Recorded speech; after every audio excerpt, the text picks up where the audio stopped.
Welcome to New York Got Game.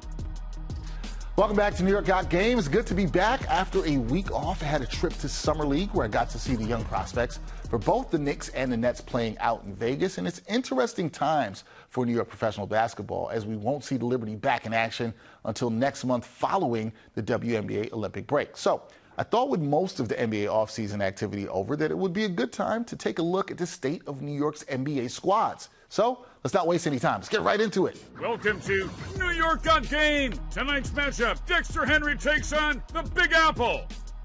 All right, so the Big Apple's NBA teams, New York Knicks and the Brooklyn Nets, they appear to currently be headed in different directions, especially after the teams made a rare trade this offseason that now has Mikal Bridges wearing blue and orange. The Nets, they look like they're in full rebuilding mode, while the Knicks, they're knocking on the door of championship contention. Now, sometimes, likely on social media, Knicks and Nets fans, they don't always get along. However, a Knicks fan and a Nets fan have actually teamed up to do a podcast together, and they appear to actually like each other. They're here with me today to talk Knicks and Nets hoops. They're the host of the Bad Weather Fans podcast. Alex Benesowitz and Mike Bisceglia join me now. Guys, what's going on? Thanks for having us on, Dexter. Yeah, appreciate it. Looking forward to it. Yeah. Glad to have you guys on. We are connected via social media. You guys had me on your podcast, which is a fantastic podcast for all the people out there. Should go check it out. Like, subscribe, do all that good stuff. Thank you. I found it interesting when I saw what your podcast was because, like I said, I was like, what? We've got a Knicks fan and a Nets fan doing a podcast together, and we're going to get into all that. We're going to ask them about how that came about and whatnot. But I want to ask you guys, okay, off season, you know, NBA basketball not going on right now. How are you guys enjoying the off season? How's it going? It's been great for me. Getting Mikal Bridges was awesome. You know, becoming a title team. They already were sort of the Knicks, but, you know, if they had some health last year, they probably could have knocked on the door. See, you know what? Hey.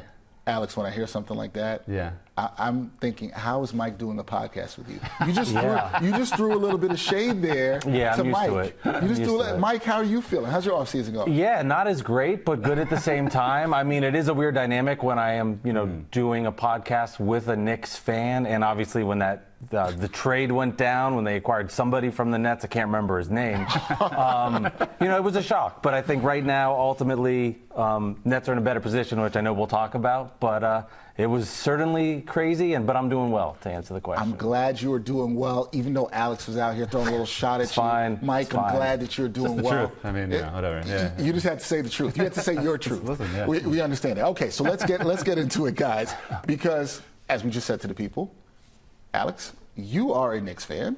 Mike, you are a Nets fan. You came together for a podcast. Right. Why? Why did you want to do this? And how did the Bad Weather Fans podcast come about? How did this come about? Why did you two polar opposite fans want to do this?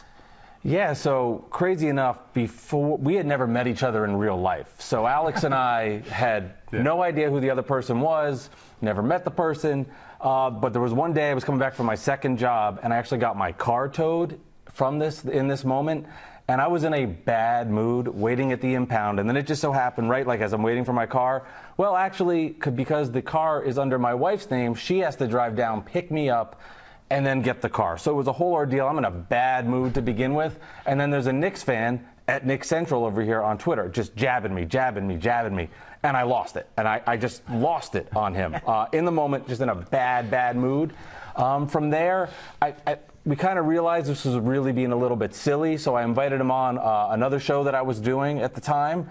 And we realized from that moment we actually had like kind of decent chemistry. And even though at Knicks Central, not a big fan of that Twitter handle, but Alex, I genuinely like and love. So, we back and forth, 228 episodes later, here we are. Okay, so now I find this all interesting because of what just happened at the beginning of this episode. You needled him, which is consistent with what you did to get this podcast started, right? This is how this all happened. Yeah. As you're needling him, did you ever think, okay, I'm kind of giving this guy a little bit of a hard time on social media? Did you think at that time, hey, we're going to get a podcast started out of this? Did that even cross your mind? No.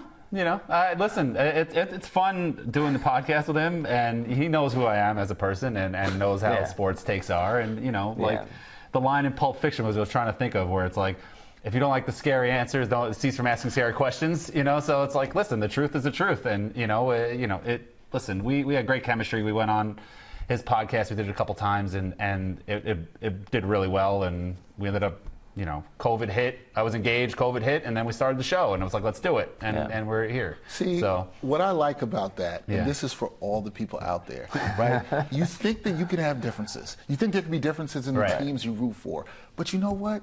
These guys put aside their ego, and they did something for all of y'all out there. They decided, we're going to give you guys a good podcast out here because we have such good energy. Nobody was hurt. Nobody was hating. It was all love. We've had some episodes. There's three in particular I can remember. Not the number off the top of my head, but there's three in particular. One recently.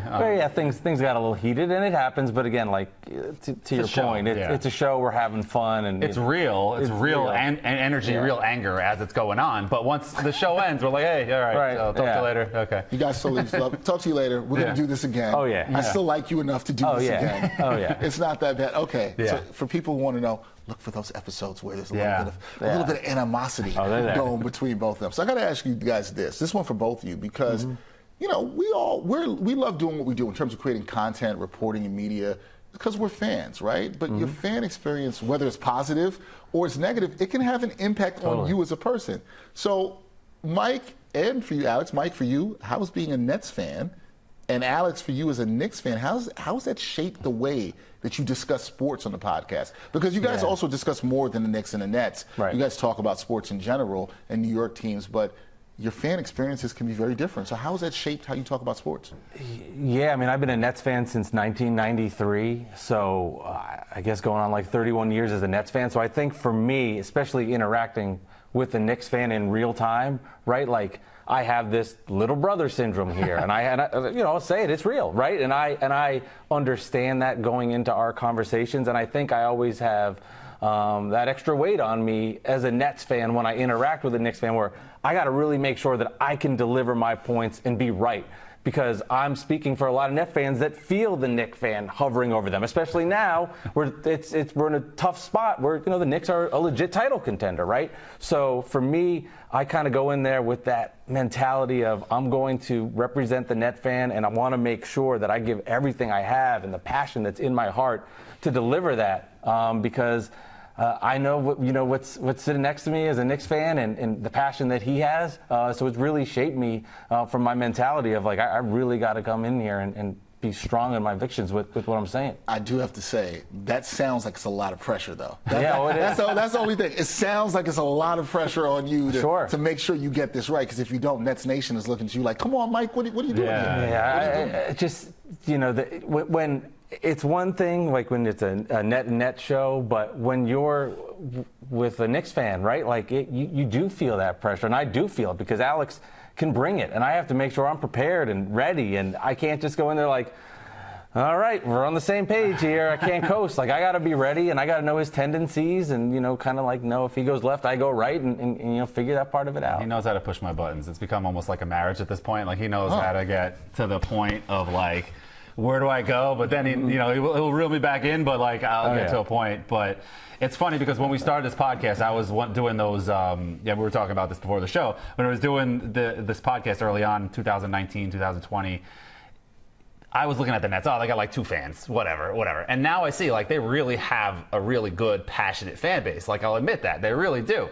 At the same time, it'll never be the Knicks, but at the same time, you still have that, like, stay down there a little bit, buddy. Like, relax over there, little guy. You know what I'm saying? So it is there. Everybody has to notice how make sure you put a little jab in there. For Mike. We'll make sure on social media just to clip the first part where he has the nice compliment about the Nets before the Knicks part comes in. People who still make the fan jokes about the Nets have 5 fans, it's just ridiculous at this point. You know what I mean? Like, they have a fan base. Yes, they're down right now, but you know what? And when the Knicks were down, they're still selling out the Garden because the amount of fans that they have, and it's a tourist attraction. So there's all that together. Right. But there are legitimate Knicks fans that go to every game. Like, I don't want to make people think that that's not true. Like, the people that say that's all tourists, that's a bunch of BS. But honestly, like, the Knicks just have a bigger fan base. It's more passionate. They just are just, like, out. And you see it. Like, and I think, I really would love to ask Jalen Brunson or Josh Hart or DiVincenzo what they feel and why they wanted to come to the Knicks and why was it the Knicks, because I feel that after those Hawks series when they were dancing in the streets and the fans were going bananas, and I was at that game too and going out there and it was nuts. You know what? But I feel that got them to want to come to the Garden because the Knicks haven't been good since the 90s. I know they had the year with Melo. They had, a couple of years here and there that they were okay.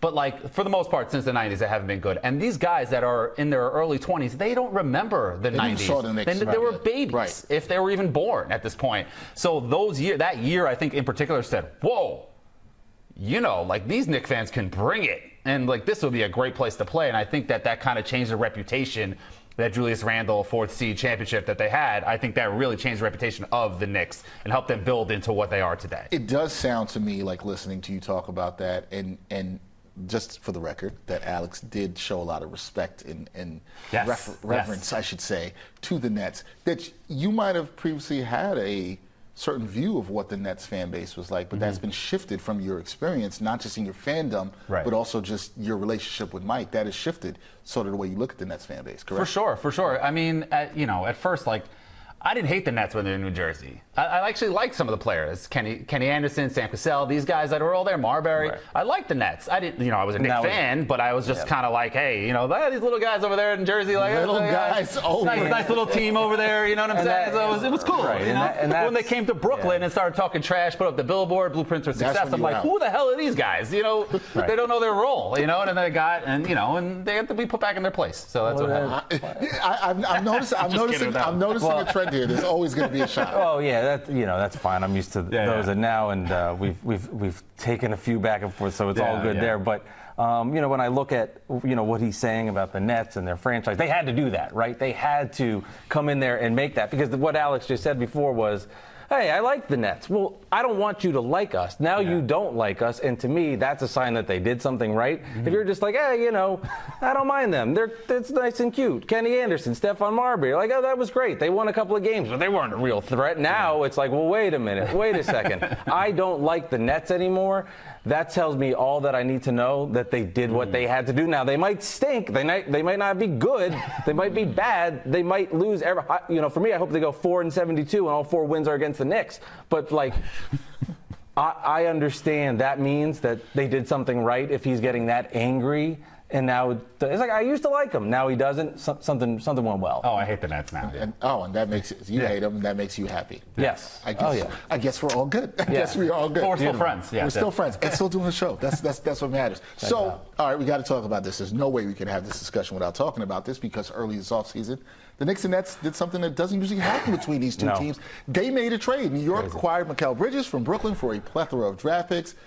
Now that we've had some time, all of us, to sit with the trade, how are both of you feeling about the deal? I'm going to start with you first, Alex. Oh, I feel great. I think it put the Knicks over the top. I think that they were already a championship contender without Mikal Bridges. But with Mikal Bridges, I feel like they can win the entire thing. And I'm not even exaggerating. People who follow me at Knicks Central on Twitter know that I never say things like that. I've actually been super negative with the Knicks since Leon Rose came in. Very true. And we had the one good year, and then the second year I was like, what is this guy doing? And then he had to punt on the whole draft to get Jalen Brunson, and he turns into this mega superstar that nobody saw coming. Even Jalen Brunson probably didn't think he would be this great. I memean, Leon Rose definitely didn't. But you know what? It worked out. So, hey, we're here. And I'm happy about that. So at the same time, I want them to. I think it's going to win. I think they're going to win it all, and I really do. And I'm saying it right now on New York Got Game. I really do think they're going to win it all. I think they're going to get at least to the finals. I think anything less than the finals or the Eastern Conference Finals is a bust. And I think losing Hartenstein stunk, but end of the day, Mitchell Robinson's due for some health, and I think they're going to win it all. I just want to be clear. Yeah. You think they're going to win it all this coming season? Yes. You said that. You said it with your chest. Say it with my chest. You said it here. You looked right into the camera. Right there. You said it. Okay. All right. We got to sit with that for a minute, but we're going to get back to that. Go get back to sure. Mike, how are you feeling about the deal? Because that was clearly your best player. Right. And now he's playing for a team that, I don't want to put the words in your mouth. You didn't say that you hated them. He said he hated the Nets.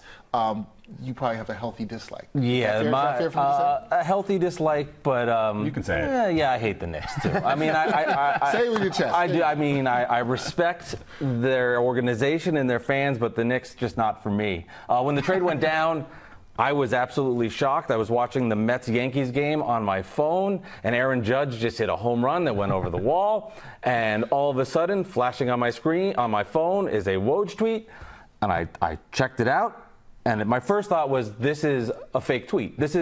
I got fooled by this account. Everybody, yeah. I'm like, this is and then I read it, probably read it 5 times, and my heart sunk. I was really angry. I was legit livid in the moment. Because I understood what was about to come my way. And I do think, be completely honest about it, Twitter makes it worse. And I knew what was coming my way on the show, the trash talk, all of it. And it was brutal. When the Nets then made the next trade with the Rockets and they got their own draft picks back, and 3 hours had passed where I was so close to going to bed, the Mets-Yankee game was almost over, I was so close to being done with it. 3 hours passed, time sunk in. I started to understand, as painful as it is, that it gives the Knicks an opportunity, not that they'll win the championship, but an opportunity to contend even more, and started to look at the picture that, all right, the Nets now have a foundation to not be stuck in the middle. I was like, okay, they have a future. It's going to take a minute, but at least there is a future. And from that part, I feel really good about. And I'm more excited about this Nets season than I have been in a long time. And I'll even say that with some of the KD and Kyrie stuff. It feels really good to just be sitting in a moment where I know that they're doing this the right way. They're not taking shortcuts. And, fingers crossed it all works out. There's definitely no guarantees on that. I get that. So I'm happy about that. But at the same time, it's like that little piece of popcorn that's stuck in your tooth. Like, I just know that all year long the Knicks have a chance, and we have to fast forward to get to April. I just can't get that piece of popcorn out of my tooth. But I'm happy for the most part. See, yeah. What I have to follow up and ask that, because you talked about I appreciate you sharing the whole experience of how you found that out. How soon in finding out the news did this man hit you up and try to needle you? How soon was that? I actually texted him first. He broke the news to me. I texted him first because I didn't want him to have the satisfaction of sending it to me. So I don't think I've ever told him this. It was completely like, there's no way you're sending me this. I'm sending you this. And I right away, copy, paste, send. I wish I had a camera on him then to see what his reaction was.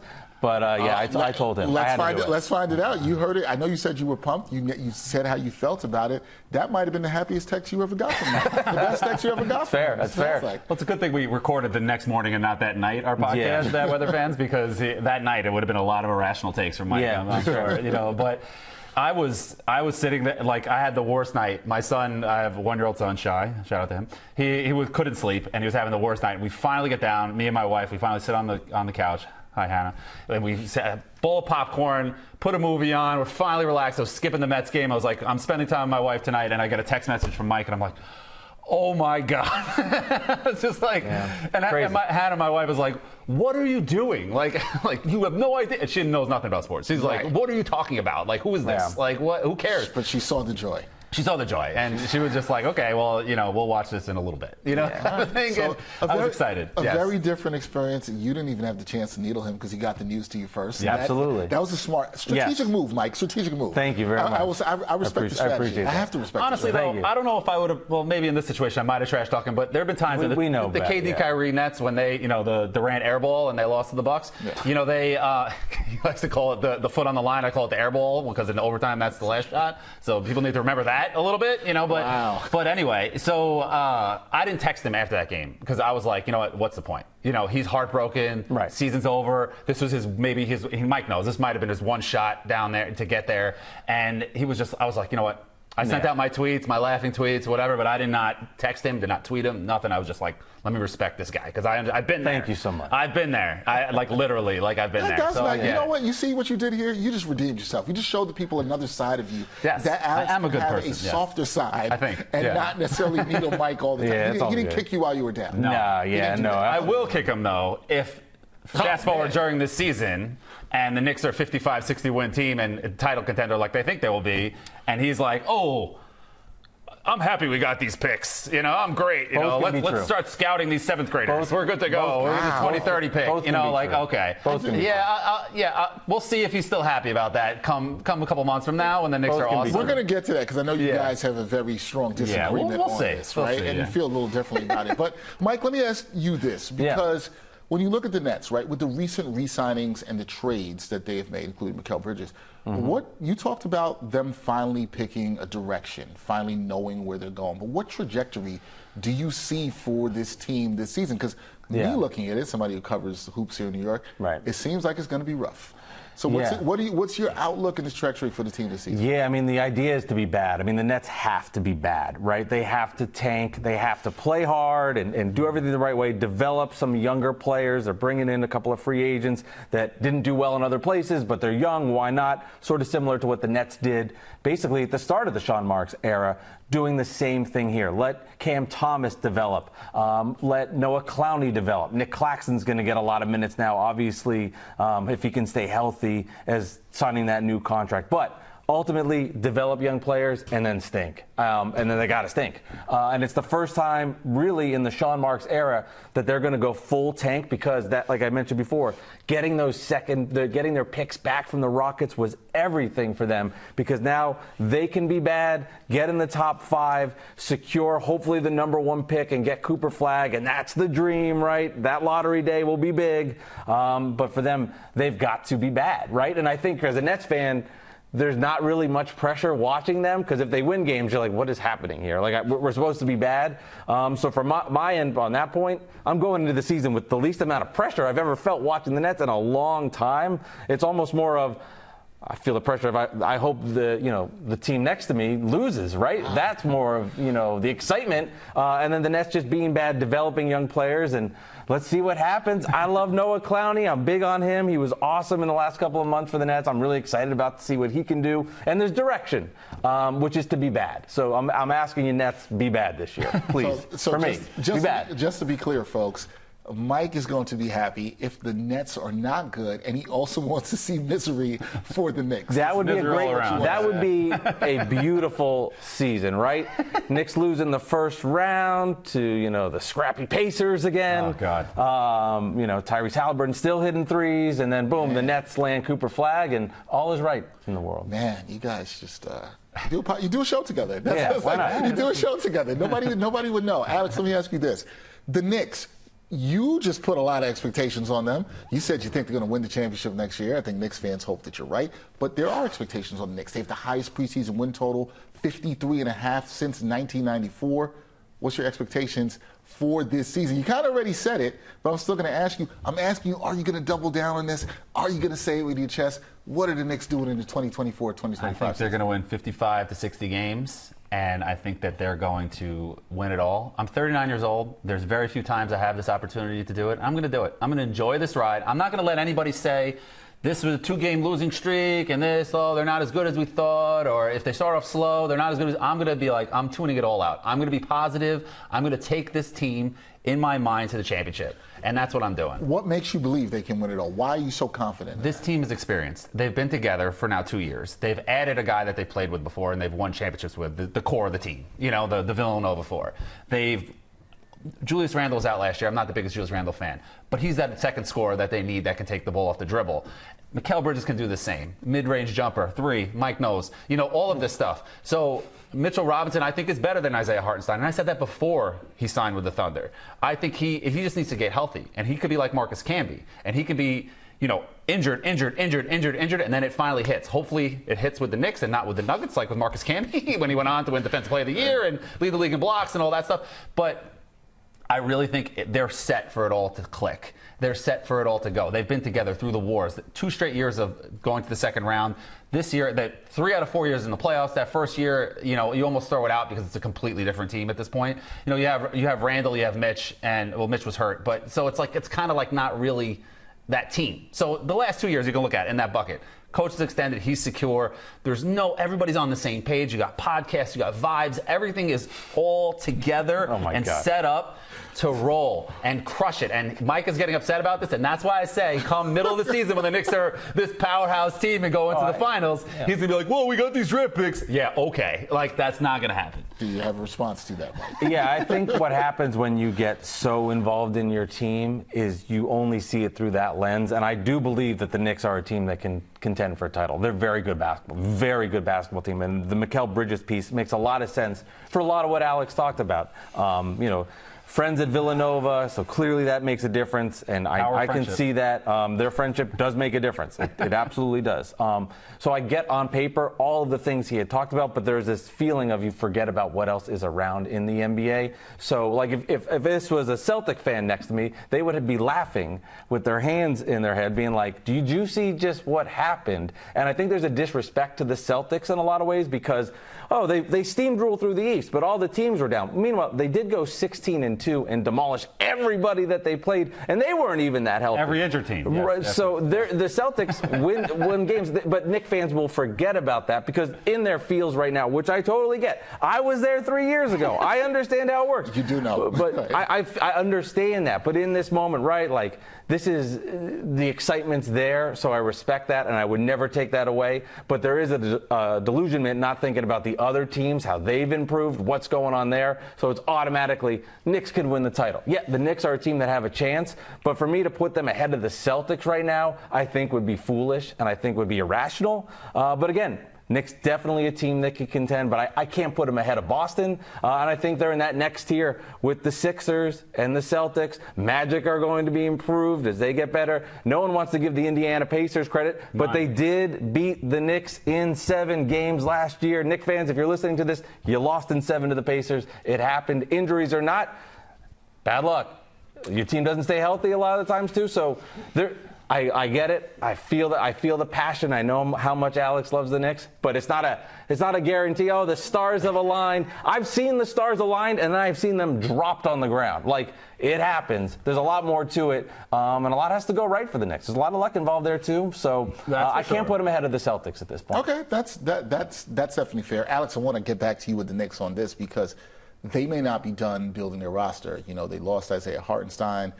There's still talks about them trying to get a backup center. What do you think are the remaining gaps that the Knicks need to fill in their roster as they head to this upcoming season? Well, it's no secret backup center is something that they need to address. You know, you can't rely on Jericho Sims. I love him. He's got great ability. Like, he's got all-star level ability, Jericho Sims. It's just there's just something missing there, and they can't rely on him. So you need to at least bring back Precious Achiuwa. And I don't know why that hasn't happened yet, and that's something that they really need to address. And if they get him and then you rely on Jericho Sims for 5-10 minutes, give him a few months to see if he has finally turned the corner and become that backup center, I'm on board with that. That's fine. But Leon Rose has shown throughout his entire tenure here with the Knicks that whenever there's some obvious move that looks like the Knicks have to do this, they just don't do it. And then they blow right through it, and they're great anyway. So maybe the Knicks are going to that small ball lineup. Maybe they're going to the lineup of Randall at the 5 at sometimes. I don't know. You know, maybe that's what their plan is. Who knows? There's so many pieces there where the OG can guard every position on the floor. The possibilities are endless. So I'm okay, and I'm going to trust them for now. But as the season goes on, and if the glaring hole is a glaring hole, right, then there's going to be a big problem because you could have addressed this with these backup centers that you could have had. And yes, you probably thought Isaiah Hartenstein was going to stay. They probably were cocky about that. And that's why all these backup centers come off the board, and even the Wisemans of the world. Like, you could have just got this guy in here, but then it's like, you already have Jericho Sims, and you really want to get to this, ruin your cap with this apron nonsense that's going on in the NBA for James Wiseman? Like, I don't think so. You know, you might as well just give Jericho Sims another shot. It's a person you've been developing, and they've shown they could develop players. Like, look at Deuce McBride. You know what I mean? Fair point. Stayed ready, loved the guy, stayed on point, coached up, developed into a player that the Knicks can count on off the bench. Yeah. So I really think that I'm going to trust Leon Rose at this point, but I really think they should bring back Precious Achiuwa at the very minimum. And the fact that it's not done yet is a little, I don't want to say scary, just feels like something might be brewing, a sign and trade or something in the works where the Knicks can address that backup center role. Mitchell Robinson is due health, like I said before, but at the same time, you can't rely on him until he proves it. Yeah, it'll be interesting to see what they do. Precious Achiuwa, obviously still out there. Yeah. And the market hasn't really been that great for backup centers, so it'll be interesting to see what they do there. Mike, for the Nets, new coach, Jordy Fernandez. But Sean Marks is still at the helm. Did you like the move from Joe Tsai in Brooklyn to keep Marks here to rebuild this squad? And that's one part of the question. And then also, how do you rate what the Nets have done in terms of a front office during this offseason? Are you giving them high marks, no pun intended? Are you giving them that or not? How are you looking at what they did and the decision to keep Sean Marks? Yeah, I was really upset that they kept Sean. I was like, why are we doing this? He's had so many chances. Clearly, he did a nice job early, but clearly this has fizzled out. Let's be like every other organization when it fails. Let's move on and try something different. But to Sean Marks' credit, his offseason has been perfect. It really has. Minus the fact that it's helped the Knicks build to a title contender.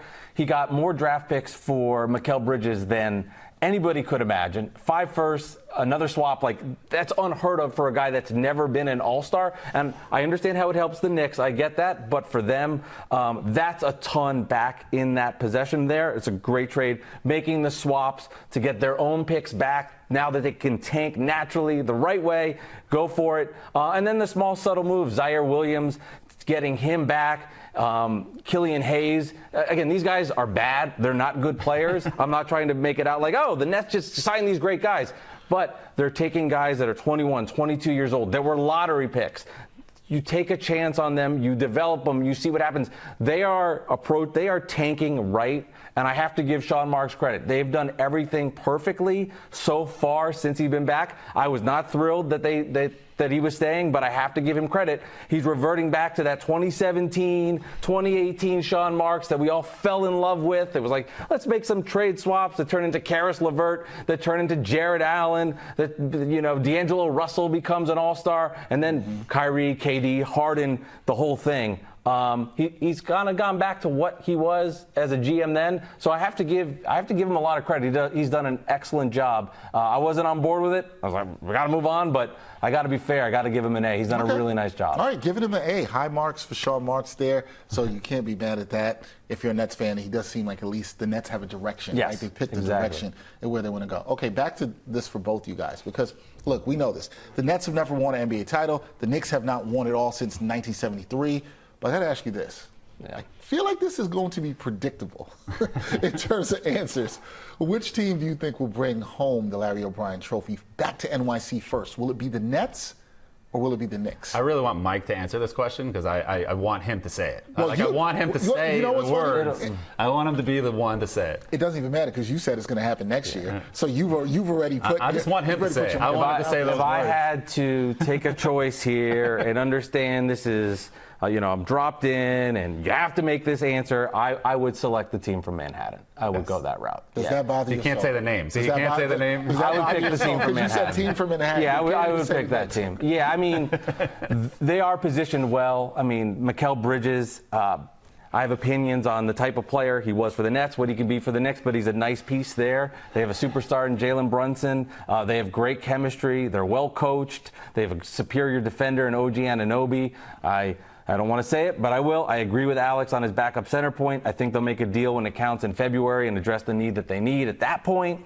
It is the team from Manhattan. Unfortunately, if I had to pick between the two, but I'm hoping I am incorrect. Not saying it will happen, but if I had to pick between the two. That's the first time we heard some shade from you on this show. And I know this shade, right? Because I grew up a Mets fan.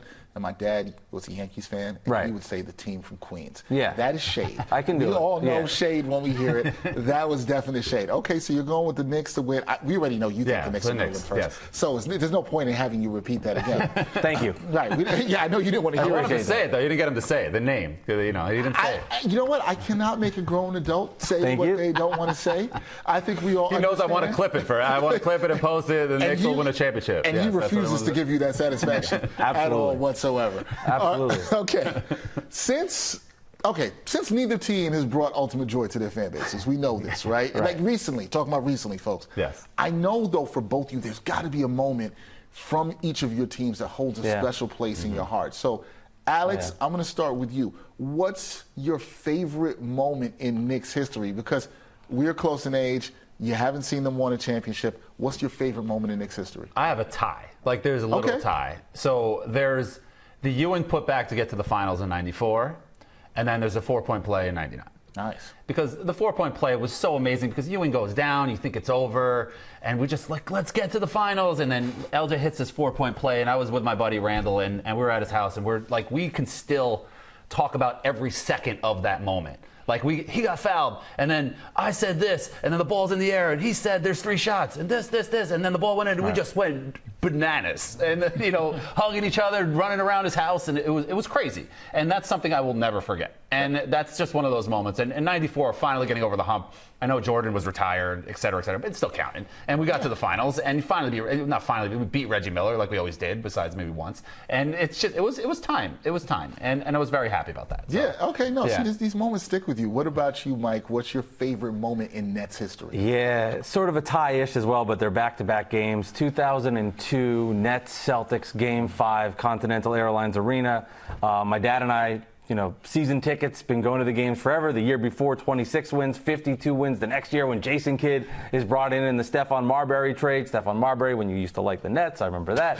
I didn't like the Nets. I was a Knicks fan that it was okay with the little Nets in Jersey. So that game in particular, it was Game 5. Celtics cut it to 1. It was like 72-73. And the Nets went on a 20-1 run, capped off with back-to-back Keith Van Horn threes to put the Nets up 20. And for me, it was like the first moment I ever had as a Nets fan where I'm like, this is, I'm giving myself goosebumps saying it. Like, this is memorable. I'm here. This is real. This came out of nowhere, and this team could go to the finals. And then the next game, watching them beat the Celtics in Boston to go play the Lakers in the NBA Finals, I'll never forget.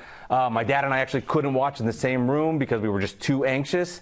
And then Van Horn hits that 3. I run upstairs, give him a hug, and it was, there's a lot of great memories, and I totally respect Alex for all those Nick moments. So I said it. You said the name. I'll say it there in that context. But in that moment, it's like, man, like this is why we do it. This is why we love it. For all the bad, for those speckles of good spots, like nothing's better than that. No, it's the best. This is why we love sports. We love those moments, and fans, like the way you guys can vividly remember those moments, the people you were with, right? How you felt during that. All that stuff matters.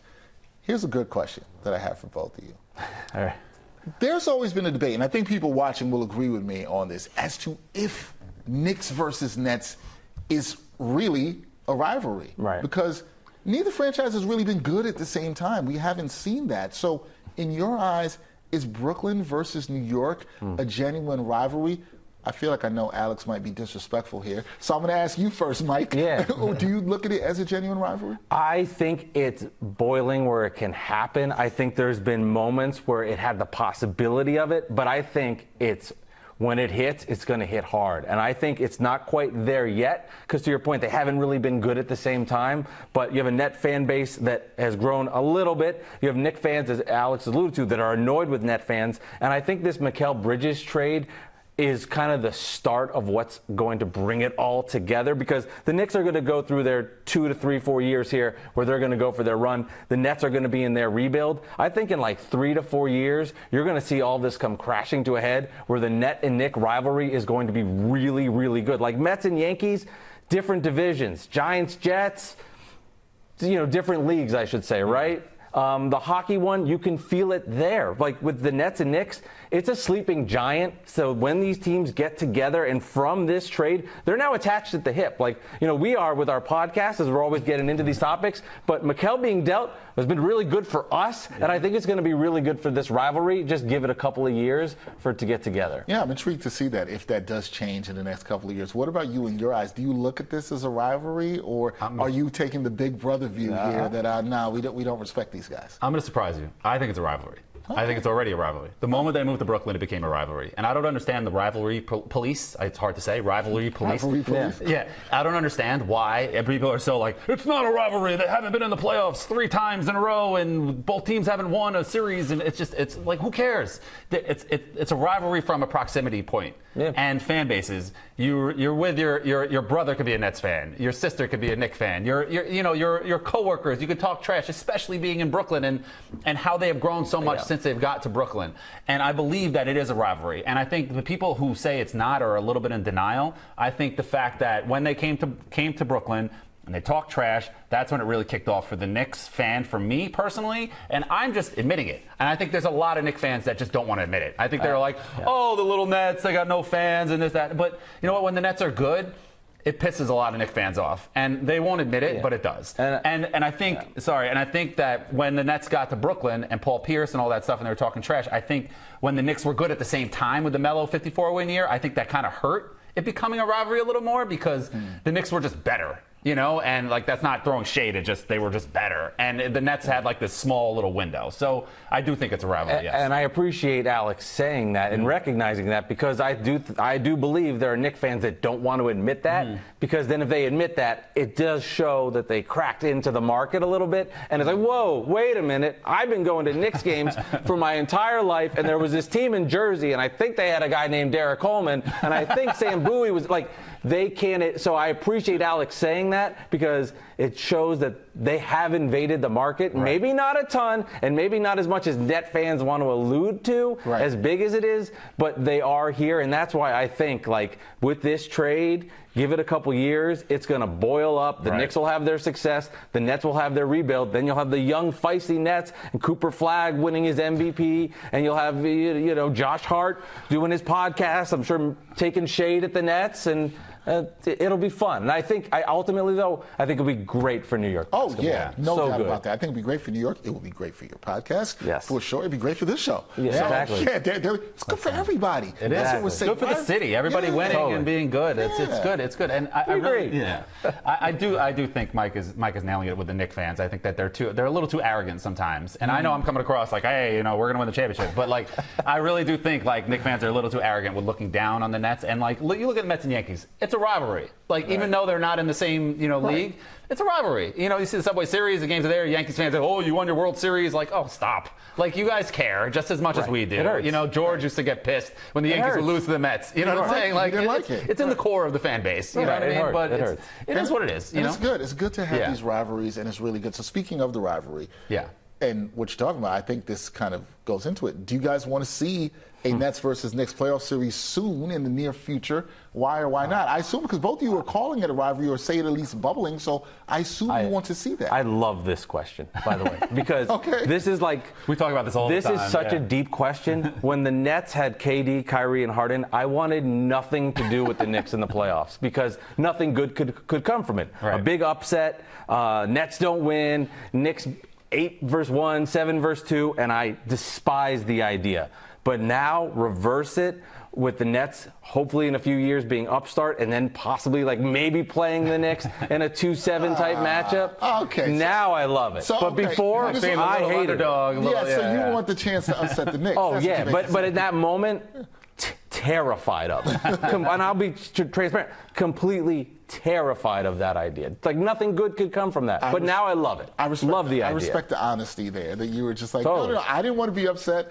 But now if I could be the underdog and upset the big brother Knicks. Nothing to lose, supposed to win the championship. They'll already be on their third title by that point. Probably. So, why not? Alex, does that scare you? Not at all. Especially with where you've put the Knicks, because you've put them in championship contention. So if you were to see the Nets in a couple of years and they're on the come up, does it scare you to face them in the playoffs? I have to see what their roster is at that time and if they can actually beat the Knicks. Mike said Cooper Flagg is definitely Cooper Flagg, best player in Nets won the lottery. Best player in New York. That's won the lottery. I'm sure they got Donovan Mitchell too, and they've gotten all these guys, and that's their super team. Then it's a little scary, but I'll still want to do it because even if we weren't doing this podcast, like I said, it's great for the city. It's great for the state. It's great for people go out. You know what I mean? Like when the Knicks were great in the 90s, there were like businesses that were flourishing from the Knicks. Like nobody beats the Wiz. Like what happened to them when the Knicks took a dive and like they disappeared off the face of the earth? And this I never thought about that. You know what I'm saying? Like they were gone. Like, and it wasn't even because of technology thing. It was just gone. Like, you know what I'm saying? And like it literally like. Businesses can grow, podcasts can grow, like different people just doing different things. Like when the Knicks were good in the playoffs, we saw like so much growth in just posts of just like you can post some random thing that you would post like last year and it would get like nothing, and then this is like 100,000 views. You're like, whoa, like okay, this is. And I'm not saying that just from my personal growth like thing. I want New York to build themselves up and to be great, and like that's why I want there to be a playoff series, and I think it'd be great. Like Rangers Islanders have a playoff series recently, things like that. I think it's good for the city. It's good to bring everybody together. like a Subway Series, you can go with your friend that you never really go to games with. You have your bucketed friends, like, oh, he's a Mets fan, he's a Jets fan, he's a Knicks fan. I'm going to go to the games with these guys to get closer to these guys because we go to these games. I have my friends, my buddy Randall, I mentioned before, my buddy Randall and Matt, we talk to each other mostly when the Knicks are good.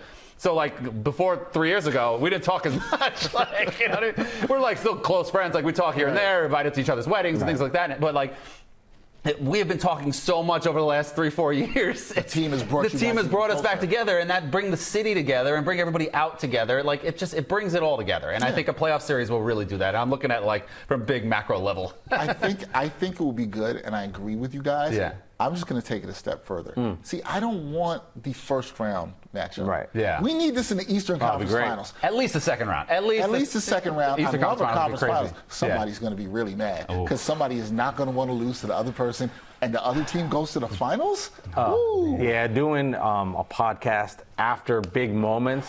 We haven't really had we've had a few big moments after Knick games, but it was like the Nets won all the games. Now the Knicks are dominating. But the thought, like you just got this like bubble in my head of just thinking of Eastern Conference Finals, Game 7, Cam Thomas hits a shot to put the Nets in the NBA Finals, and seeing every New York Knicks fan put their head in their hands like.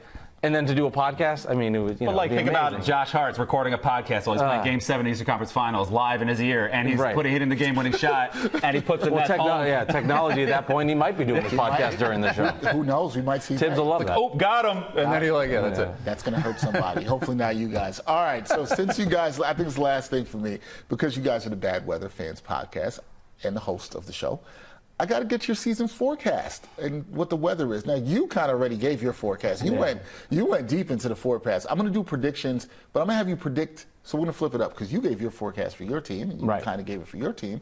But, Alex, what's your prediction for the Nets next season? How good do you think the Nets will be or won't be? What do you see for them? Give me a win total. What do you see the Nets doing next season?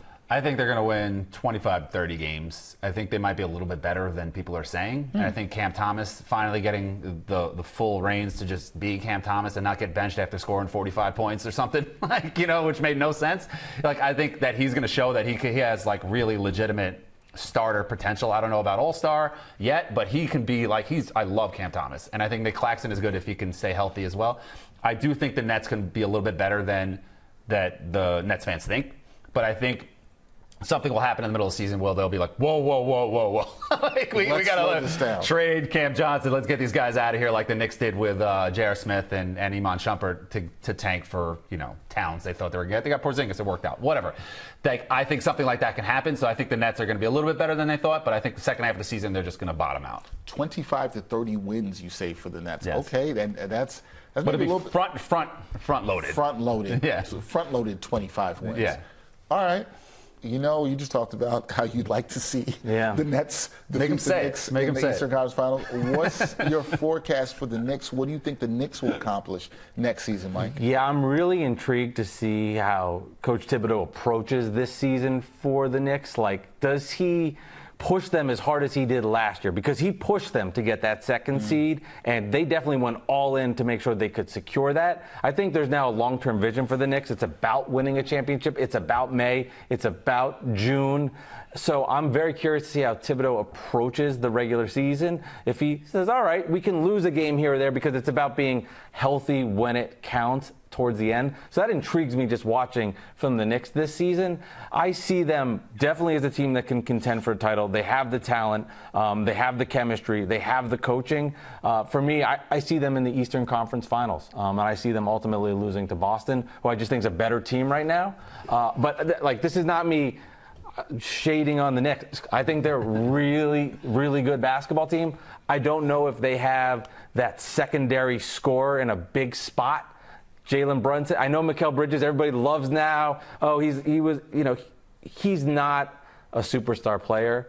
And push comes to shove in a big spot. I don't know. And when I say big spot, it's versus the Celtics in the Eastern Conference Finals. So it's not a bad thing. But in the biggest of moments, I don't know if they have the next guy there yet. So I see them losing to Boston. And I honestly don't even know if seeds matter. at this point. Mikal Bridges has been to the finals with the Suns. Like his whole career wasn't with the Nets. Like he's actually done great. So I don't. Well, all I can talk about is from when he was with the Nets. Yeah. He definitely underachieved. I think there's a lot of reasons why he did. There's definitely this hype factory because he's coming with his best friends and Net fans, you were overreacting. He wants to be there. He wants to be as on somebody the Knicks. that's watched unfortunately 82 games last year of the Nets.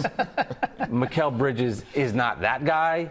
But he's very good and he fits in nicely. I'm talking about Celtics Game 6. Can you get something from them there? And yes, they did make the finals with Phoenix, but there was some other talent in Phoenix that helped that out. There was, but he was a big part of that team, and to diminish that, I don't think is very fair. And I think getting him into a good situation where he wants to be there, like where he was with the Nets in his first half a season with the Nets. He looked like a star, and Nets fans were putting up his jersey up in the rafters already. Agreed. And then the next year comes, and it's a terrible culture, a terrible environment. The team stinks, and he's like, "Get me the hell out of here." Which is why I think, right, like it's going to help the Knicks. I'm not saying it's going to be a bad thing. You're just saying I don't know if Mikal's got the next level of muscle when it's time to win a championship. You're capping them at the Eastern Conference Finals. Yeah. But see, this is why I had to do this. I had to put you guys in the uncomfortable position of making predictions for the other team that you guys hate. Well, not hate. Strong dislike. Strong dislike. A healthy dislike. Yes. We will do that. That is Alec Benesowitz. That is Mike Bisceglia. They are the host of the Bad Weather Fans podcast, but the weather's always good with them. Good vibes with the both of them. Guys, this was fun. I was glad I got to come on your show. I'm so glad you guys get to come up here with me and talk some Knicks and Nets hoops. This was really a lot of fun. You guys bring a lot of passion. I love what you do. Please keep up the good work. You keep needling him. You keep being strategic in terms of how you needle him, Mike. You got to do it. As long as you guys keep that energy, I'm happy with that for the podcast. So I got to thank you guys for coming to New York Got Game. We'll have to do this again. Yeah, for sure. Thanks for having us on. Thank you. Appreciate it. Anytime, guys. Please, again, be sure to check out their podcast, Bad Weather Fans Podcast. Like, subscribe, rate, do all that good stuff. Share it with a friend. If they're a Knicks fan, a Nets fan, they want to hate on the other team, this is the podcast for you. Thank you again, guys. Appreciate it. Thank you very much. Thank you. New York Got Game is on fire. Okay, so that does it for the last show in the month of July. Next month, we're going to tip things off by taking a look at the state of all New York basketball. So that means looking at the Liberty, high school hoops, college, along with the Knicks and the Nets. I'll have a special guest joining me next week to break that down, as well as some other special guests next month to talk about the best in New York hoops. We got to bounce now, thanks to my guests, Mike Bisceglia and Alex Benesowitz. Also, for my wonderful crew, director Zach Taub, editor Rob Sickler, producer Brian Wiskowski, I'm Dexter Henry. We'll see you next time on the next edition of New York Got Game. And thanks for watching New York Got Game. Boom shakalaka.